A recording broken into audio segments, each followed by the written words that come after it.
Eidetic Radio. Hello, I'm David Leidy. This is Eidetic Radio. This is a podcast where we talk to real working professionals in the entertainment industry from all walks of life and different positions on set. I'm hoping to just dive into not only uncomfortable truths, but also unique insights that people have. I think there are a lot of misconceptions that people have about the industry nowadays. I hope to dive into that and figure out what that is, and hopefully provide some value for people inside the entertainment industry and people looking to get into the entertainment industry. So I hope you enjoy this conversation, and I hope you watch more. Cool. So this is Levi Trygstad. We met back in October 2022 for a program called Workbench Filmmaker Intensive. That's a program that I run with playwright Gregory Paul, who's also a filmmaker and screenwriter. And it's a program where we take on 3 to 4 filmmakers every year. They make 3 to 4 films. We produce them. Greg and I produce them. And anyway, Levi and I met through that program because he was an actor on a few of those films, and he's acted in quite a number of those films since then. And he's made his own film back in 2024 called Interviewed.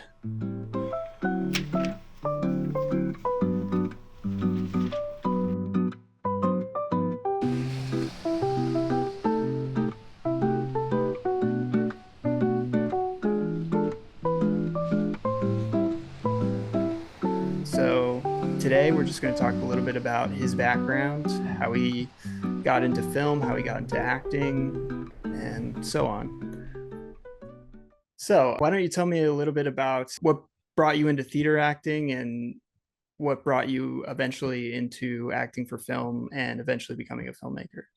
Yeah, I think there were a lot of things in my life that led me into doing theater acting, but I really started out doing small skits in my local 4-H club, which transitioned into kind of a theater club because we had a local director that kind of had done shows before. And then I started doing theater in high school my junior year, and the director, Abby Jasmer, was a part of Northern Light Opera Company, which, eventually started doing these workshops.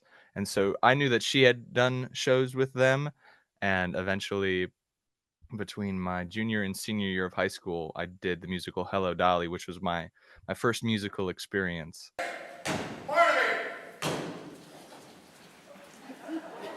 You stamped, Mr. Vandergelder? Whoa, look out!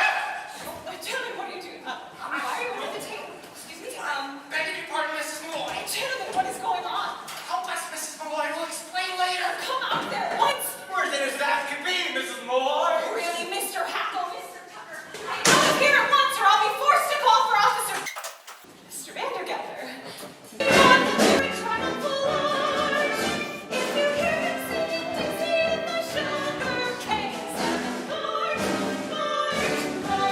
And later that year, they were looking for you guys were looking for actors for some short films. And so I remember who exactly reached out to who, but they were like, hey, Abby, you do high school theater and it's, October, and like, do you got any actors that are, able to do this? And so an email was sent over my way, and they're like, if you're available for these dates, go out and do that. And I was, and that's kind of what started all, and really film acting in particular. You told me that you ran a YouTube channel, or you still run a YouTube channel, and you used to post about video games, PewDiePie and Mr. Beast. Would you tell me more about that? Pull it up now. I was not the biggest gamer when I was a kid, but I think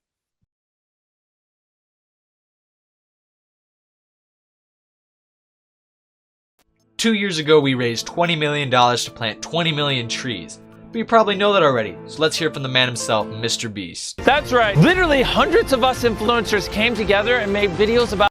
Growing up in the tech age, you definitely see a lot of people that are YouTubers, and I think that job has kind of become one of the ones up there with like classic kid jobs of like, oh, I want to be a policeman and firefighter, and they're like, I want to be a YouTuber, and so kind of figure out how to do it on just this old laptop that I had sitting around. So I created some some videos on Asphalt 9 and Minecraft, and eventually kind of petered out towards the mid half of high school. But it kind of taught me about how to put video out into the world. And so, especially when the chance to start acting in films was presented upon me, I was like, oh, well, that's cool, and get to do some bigger projects. What did you edit on? What program? Originally, my first program that I used was a free and open sourced program called Shotcut. The main reasons I chose that one were because it was free and it was really lightweight because it didn't have a lot of the fancy things, and so it was able to run on this old, laptop that I just had kicking around and run games at the same time. That was really the first program, combining that with Windows Game Bar, recording my games. And then eventually, after doing the filmmakers workshop myself, I kind of transitioned into using DaVinci Resolve as my main editor now. Nice. I don't know if you specifically said, but what got you into acting to begin with? Was there any catalyst that you pinpoint? I don't really know. I think there's always been that spark there, to kind of, teachers told me I talked way too much in school, and so getting to use that for good maybe was something that a theater was an outlet for. I don't know. There's just was, yeah, blessed to have the ability to speak, I guess. When was the first time that you acted in something? When was the last time you touched someone? One of my earliest memories that I can remember acting, or at least knowing of my acting, was really actually in, as a child in vacation Bible school at a local church that my aunt actually went to. They would do certain things of skits for the kids. Being one at the time, they're like, who can come up and like read these Bible verses out? And I think that was one that I can remember at least seeing videos of myself going up on a stage and reading stuff out, and kind of just continued from there. How old were you then? Must have been, early elementary school. I guess I don't have a specific date for that, but about half the size I am now, or smaller. Nice. Yeah, it's funny because I actually did 2 musical productions when I was in 3rd and 4th grade, I believe. I think 4th grade was my last one, but I was like the lead singer. Yeah. Really? Yeah. I was interested in like filming stuff mostly. And then I had she wasn't a theater teacher. She was our music teacher. She ran the plays and musicals, and she was the one that was kind of encouraging me to get into it. But yeah, after 4th grade, I never really did it again. I acted in theater once when I was in high school, and that was pretty much it. But anyway, it looks like you had done a couple of films before you did the Workbench Filmmaker Intensive. Is that we talking about? I'm just looking at your looking over your resume here. You got The Restless Undead, Double Exposure. Yes. 2020. I have those as kind of unfinished because those were in the summer of 23, I believe. And that is a movie, a full-length feature film that we need your help to support. To explain more about this project, here's our director Faith and our producer Charlie. Double Exposure is a mockumentary about an amateur group of filmmakers that set out to make a zombie short film. Because those were Faith Kern's and Charlie's films. Oh, nice. So they kind of, I had known that they did things through Band of Misfits, and I was like always looking to get involved in one of their projects. And then towards the end of the year, early, I guess in May, they were saying, hey, we're looking for some people. Here's a script. And so those are kind of in the ether right now, but they're getting worked on probably as we speak. So very nice. So I think I will say Workbench was definitely my first real film experience. Awesome. Yeah, I want to get into that. Just as a so people understand. Faith Kern, she was in the program Filmmakers, the Workbench Filmmaker Intensive. She was in it the first year, um, and she was very much involved in that. And she's helped out a couple of years after. She helped provide her Blackmagic camera, so I could relearn how to use the camera, so I could teach people how to use the camera a few days later, because I hadn't owned the camera in a while, and I hadn't owned that model specifically, the Blackmagic Pocket. I had the Blackmagic Production. Anyway, huge tangent. I want to get into, Levi, your first year with Workbench and what that experience was like making films, if that felt like that was sort of your first experience. It sounds like you had a precursor, but those films are still being finished. Just, yeah, talk through your experience, like the first year you did it up until the last year that we just did it this year. Yeah. So, like I was saying, I never had really any film experience. I knew how cameras worked, I guess. I got one when I was like 12 or something like that, and was taking videos of my sisters or myself and whatnot. So I don't know. It's film acting is definitely something that wasn't necessarily new to me. I'm like, you got to be within the shot of the camera, and you got to, don't look into the lens. But it was really nice to get the opportunity to work with different people, for sure. I think starting my first year, I was still kind of in that phase in my life where I was kind of still coming out of my shell a bit after, the whole COVID recluse kind of thing. And then kind of was fortunate enough to get invited back, kind of year after year, and saying, hey, well, you acted last year. Do you want to, be in this film? And I'm like, sure. My life motto was really like, if I have empty space in my calendar, like I'll try to fit as much stuff as I can in. So yeah. And then eventually, I think must have been year 3 or 4, probably how many years has this been going on? 5? It's been 4 years. It'll be 4 5 years this upcoming.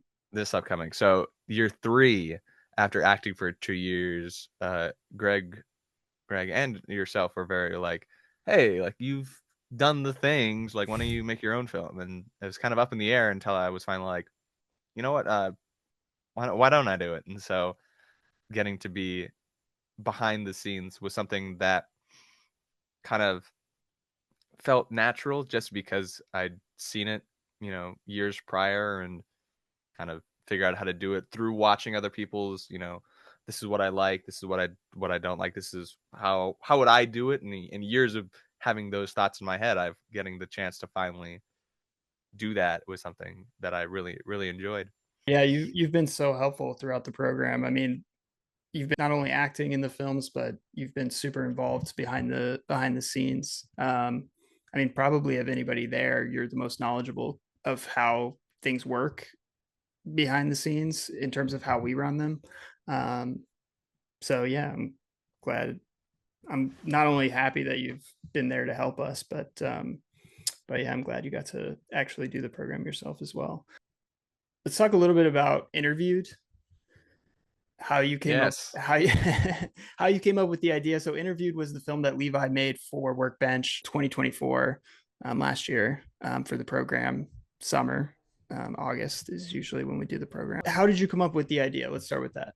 Yes. So I knew that I wanted to do something that was very manageable in seeing, years gone by of people with really big aspirations. And I went, okay, how can I use as little locations as possible and just have a really streamlined idea? I'm not the biggest, I think, spontaneously creative guy that I know. And so If you were an animal, which one would you be and why?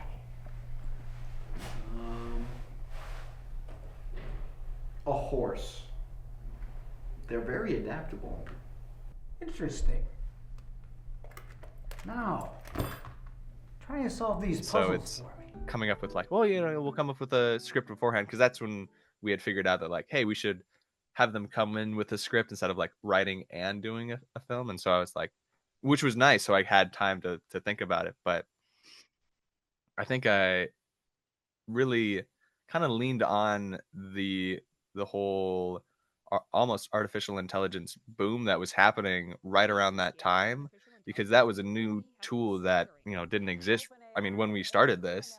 And so I was just generating some like, hey, I have no clue what to do. I need like little locations, and so it kind of spewed out some ideas of like, you know, this and this, and eventually kind of through looking at that and thinking about it, I landed on, you know, a job interview. It's a classic piece of a lot of films, and we can do a lot with it because I think having a funny job interview is something that a lot of people can relate to when not going well.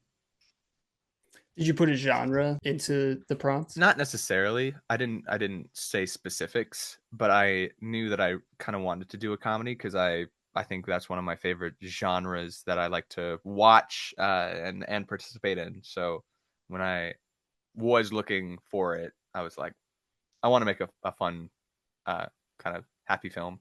So you just wrote, come up with 10 different or however many different ideas for a short film that can be done in a contained location, something like that.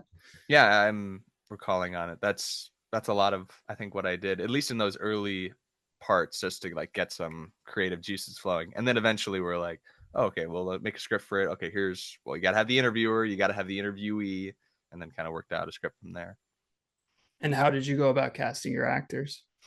Kind of similar to how I got started, but I said, I need an older guy to play the interviewer, and then somebody else to play the one who gets interviewed. And so it was kind of, I had some people in mind just through doing Northern Light Opera Company's productions, but it was kind of, I didn't have anybody specific in mind. So I was like, hey, can y'all send out some feelers and see who's available? That's always important, and who wants to do it. And so we almost ended up with Ray Najelski, who's been acting for a while, and he's a great guy. And then ultimately I don't think he could do it, and so it fell to Mike Carroll, who is another fantastic actor that I've worked with. And then Adam Bruce was somebody who was like kind of coming into the Northern Light Opera Company space, and so he jumped at the opportunity, and I had acted with him in high school, so I kind of knew he could do it. And then it was kind of luck and who was around. Awesome. Yeah, Adam ended up making a film for us this year called Masquerade Massacre for Workbench, which you're also in. Were you in Face Feature? She made a feature film in between the first year and the second year, I believe, and she's still editing it, or she's close to finishing editing. Oh, the one that's not released? Yeah. That's the one that we were talking about. That's the one that was in 2023. The Restless Undead and the Double Exposure. Oh. That's the feature. Oh, it shows 20 because you don't know when it's going to be released. Okay, it's under 2022 and it's in sort of that's order, fair. chronological order. But that's fair. That makes sense. Yeah, because I was wondering about that. Why is there a dash? Is that because it's 2020, or that makes sense? I go back and forth on whether to include those on.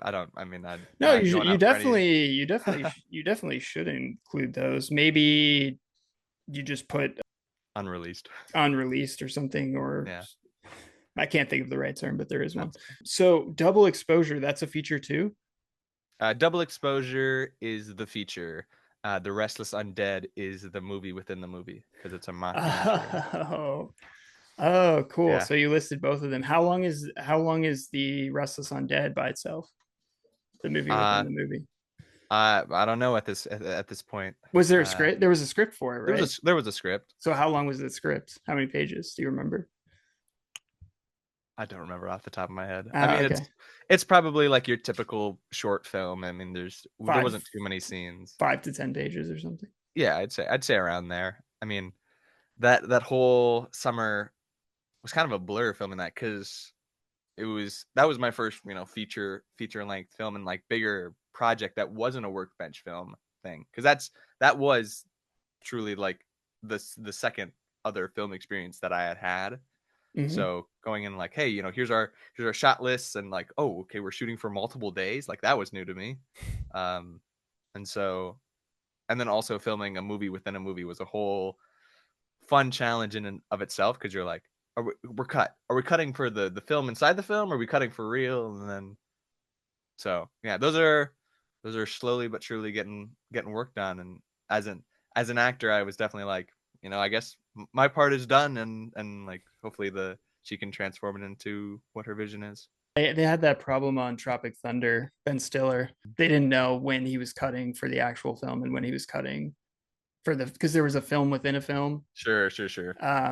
So like the fake director didn't know if he was talking like, because he was directing that one too, I believe. Yeah. So there was a lot of confusion about that. So then eventually, I forget what they came up with, but something extreme like cut for real, like for actual for real. So Danny and I are acting in the scene, and Steve Coogan's the director. So we're filming the scene of us filming the scene in the movie. And within the movie, I'm saying I'd like to cut, and the director's saying, no, don't cut, keep it rolling. Still rolling! And I'd be thinking, does Ben Stiller want me to cut, or is it the character in the movie that he's playing, Tug Speedman, saying cut? In which case, if it's the character saying cut, I'm going to say, no, we're not cutting, we're still filming. But if it's Ben Stiller saying cut, then I've just got to shut up and we've got to cut. What we did was we came up with a phrase instead of cut, since we're using cut in the movie. So the phrase when we wanted to stop filming would be, stop, really, just stop now, I'm serious. So whenever I say stop, really, just stop now, I'm serious, seriously, fucking stop. We have to stop. That would be the cue for the cameras to actually stop. Right. I think if I ever end up doing a mockumentary again, I don't know if I ever will, but I will definitely say, can we have a word that's like cut for real, or like, pumpernickel if we're actually cutting. But it was a fun challenge to have that as my like first feature film that I was a part of. So I am excited to see that when it comes out. Yeah, me as well. It's very ambitious. So I watched Sci-Fi, and I feel like maybe I'm not as smart as I thought I was, because I watched the entire film and I didn't get the pun of sci-fi, because I think I didn't say it out loud. I just read Sigh and then Figh. And I was like, what is Figh? Yes. What is Figh? Is it an actual word? I did not come up with the title. But what it was, I think that was really early on in the process. I mean, early on, like, Friday night, we're like, hey, like, what should the title of this film be? And I was like, guys, we need to have a script, and then we can figure out what the title is. Like, that is the last possible thing. But it was kind of like thrown out in the beginning, like, sci-fi, like spelt however we spelled it. And then I was like hands off, because I'm like, I'm acting in it. Like, I don't need to like have input on what the title was. And then they're like, what if we just keep it as sci-fi? I was like, sure, we're here. But it's funny, I made a 48-hour film, and I was in a similar situation. I made a 48-hour film for a film society that I was in. I was one of the founding members of it at NYU, and called Delta Kappa Alpha. And anyway, one of the first missions you have to do to like join it is you have to all create a 48-hour film together. And we can't, I don't know what it is, but I feel like college students, they always go for aliens. It's like always alien. It's everything equates to aliens. So ours was my girlfriend's an alien, bro. I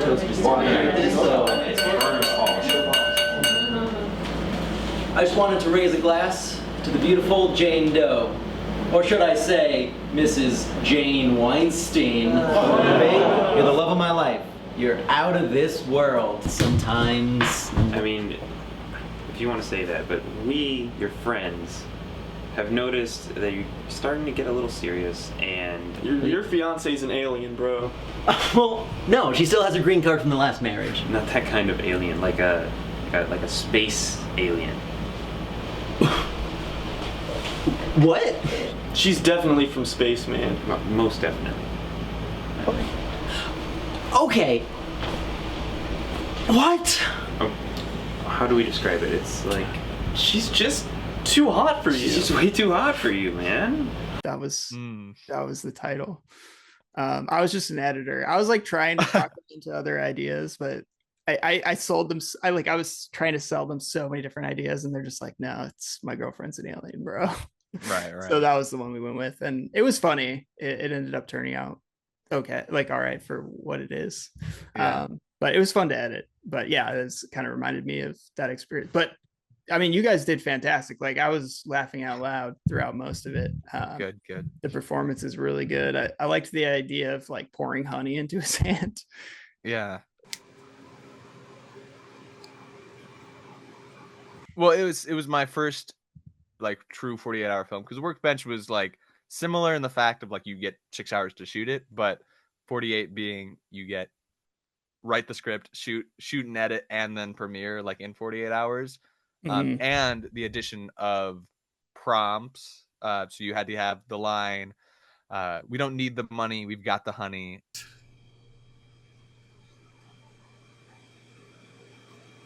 You guys need real money for that. We don't need the money, we've got the honey.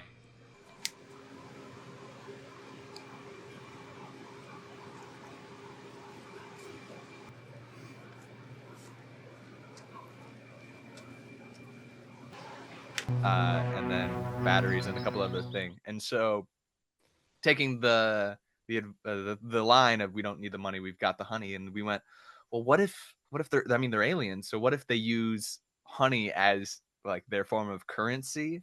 And so he's like, we don't need the money, we've got the honey. There was a lot of sleep deprivation involved in some of those. I thought that line was killer. I thought you guys. That line. We Yeah. ended up winning best use of line as chosen by the people. So. Did you win the whole thing or? No, we won. I guess I didn't show you. We won People's Choice film. Nice. We won best use of line and best original score actually as well. Oh, congrats, man! Because you did the score, right? So. Well, I didn't do the score. I was more just editing audio. It was our member River, who was in our campus's like music studio. 15 minutes away from where video is editing and where I was editing as well. And so we're like calling back and forth, and he's just like, yeah, I'm just playing the keys and we're figuring out. And I mean, must have turned out pretty well. So you were helping him a little bit with the music. I think it was mostly, it was all him for the music. I was more just cleaning up the audio that we had in terms of like vocals and stuff.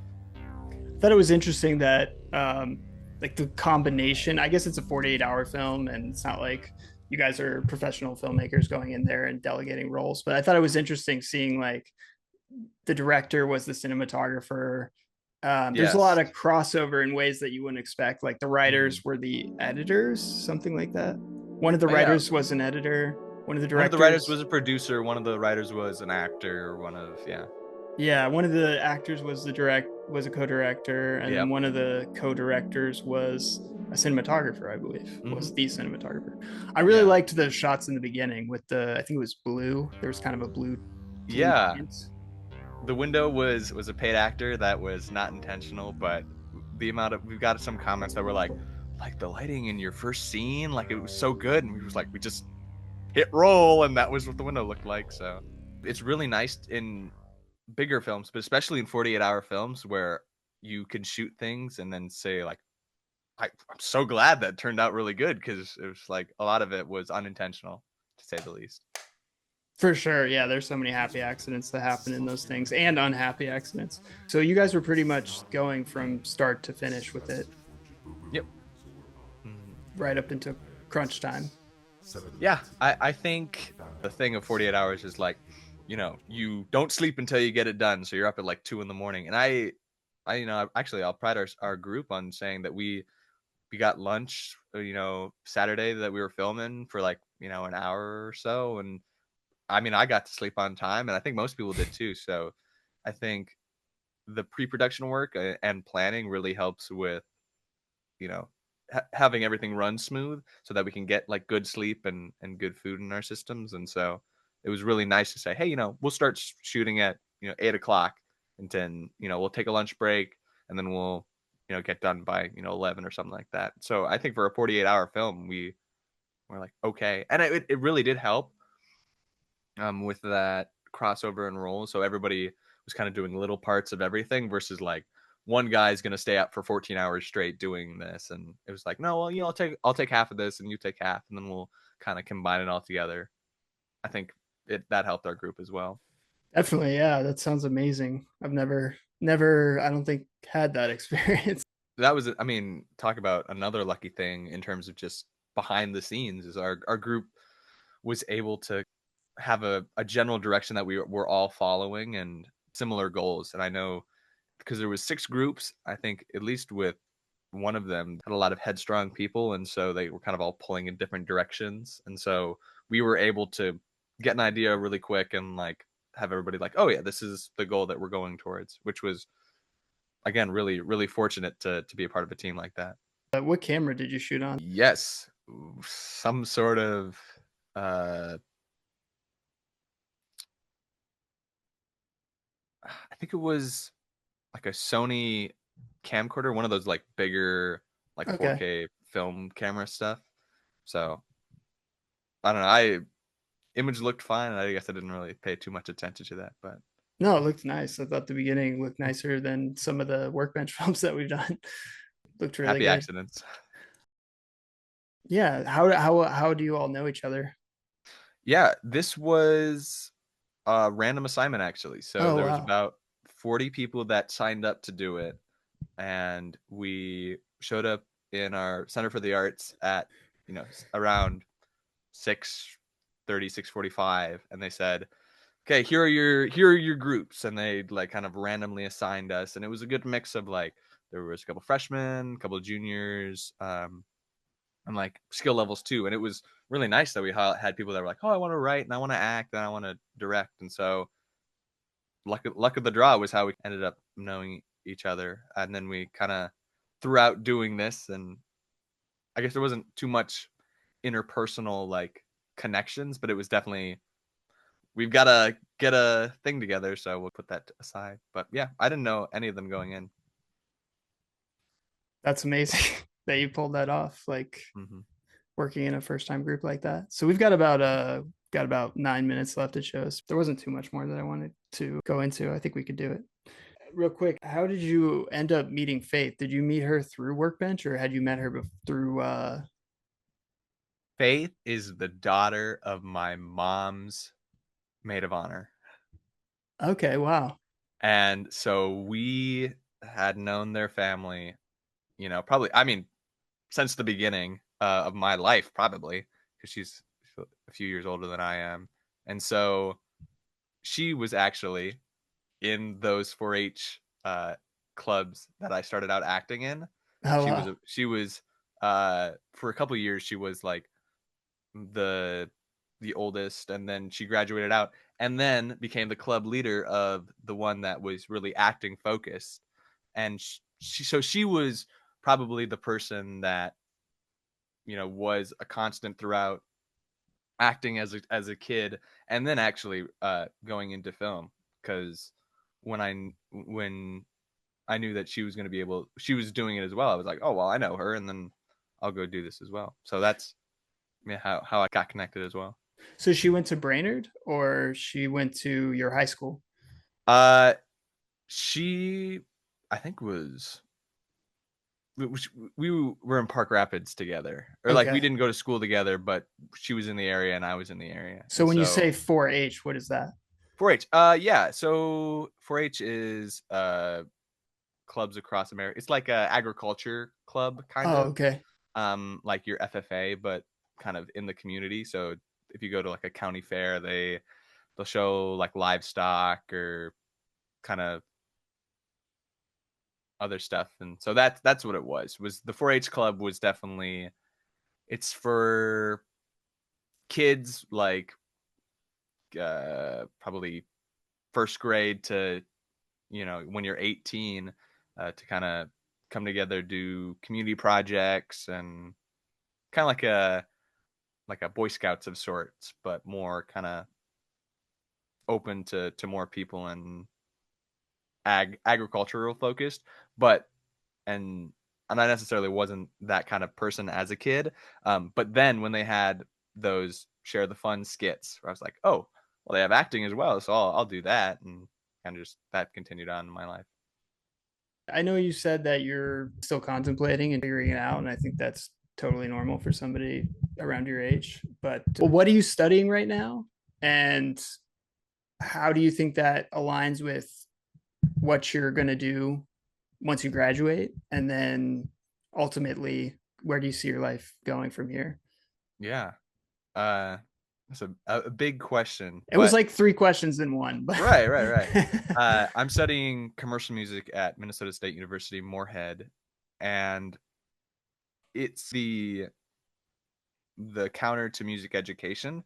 Commercial music is going out into like live sound venues and either like recording your own music or singing in a band or playing an instrument, and it's kind of a mix of music production and music industry. It's really a music industry degree, but part of the big thing that I'm taking away from it is really the experiences of college, because no, I'm not a film major, but getting to do these 48-hour film festivals with other film majors. And so getting the experiences with not necessarily having that as my degree plan, I think is part of that. And so commercial music as the end of college is really a path to do jazz bands and wind bands and choirs and network and do experiences. I think that's the main thing. And so after college, there's not a set path like somebody who might say they're a dentist or a doctor. I think I've, again, been very fortunate to have a semi-direction, something in music, something in the tech sphere, but keeping my eyes and ears open to people and opportunities after college, I think is going to be where life takes me. That sounds great. Do you think you're going to end up doing anything in film? Or you're just kind of keeping yourself open at this point? I think I'm kind of keeping myself open. I don't know that I'm going to go into anything specific in film, but it's always, if somebody's like, hey, I want to do a film, can you be my camera guy? And I'm like, yeah, okay. Since I've had these experiences, yeah. And if it's open to my schedule and I like the idea, then I'll do it. I don't see myself going into like, oh, I want to be like a director of films as a career, but I'm definitely open to it. It's kind of nice that my options are open in terms of music or film or stage acting, that I can go into anything at the moment, which is not nice to think about in terms of like, oh, I could do whatever I want, but then also hard because there's not a specific direction. It's like I don't know exactly what I'm going towards specifically. I think you might figure that out along the way. I think so. That's great. Since you're here, do you mind saying just a few words about your experience with Workbench? I mean, what you got from it, and if you were telling somebody about it, what would you say if they were questioning whether they should do it or not? Oh yeah, I think growing up in Park Rapids, I know as a kid I thought I was like, oh, this is a small town, and kind of as I've gone to college in a couple different places, I'm like, oh, well, that's actually we're pretty okay sized. But in that kind of rural Minnesota setting, having a experience where we fly you in, and so you have your experience from these bigger cities in New York and California, and it's really nice to work with people who are experienced and equipment that is the real deal that you may not get unless you go to like a bigger city in the cities or a Fargo. And it's nice to have new filmmakers who I know of film, I know of movies, but getting the hands-on experience is something that you don't see a lot of places, if at all. Like, I mean, I think this Workbench, I know, definitely inspired me to continue to do film, because I mean, I don't think I probably would have not have done a 48-hour film festival if I didn't do Workbench. Yeah, I think it's a great program overall. Awesome. Well, seriously, thank you so much for your time, man. And it was really cool hearing your story and how you got into everything. And I'm rooting for you. I'm hoping for the best, and I hope we stay in touch. And I hope you make it out to more workbenches. And yeah, if you're ever out in LA, let me know. And I just happen to be. I'll let you know if I'm out in Minnesota. Sure. Make sure to check out more of Levi Trygstad's work at levitrygstad.com. Also, make sure to check out workbenchfilm.com. I'm here to ask you a few questions. Do you understand why you're here? My benefactor was found dead at his home this morning, Mr. Holmes.